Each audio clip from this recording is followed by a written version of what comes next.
Alam telah menyediakan segalanya.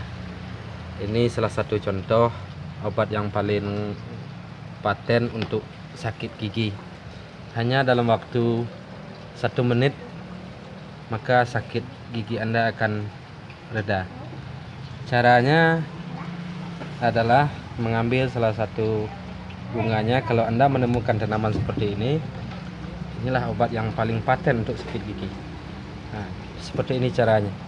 Ketika ambil bunganya, kemudian cukup memijat, melembutkannya, kemudian Anda gigitkan kepada gigi yang sakit atau gigi yang berlubang.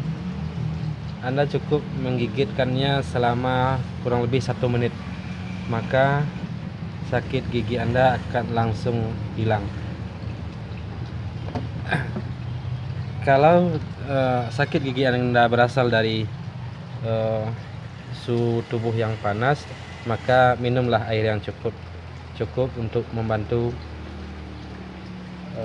dalam penyembuhannya. Silakan mencoba, mudah-mudahan bermanfaat. Terima kasih.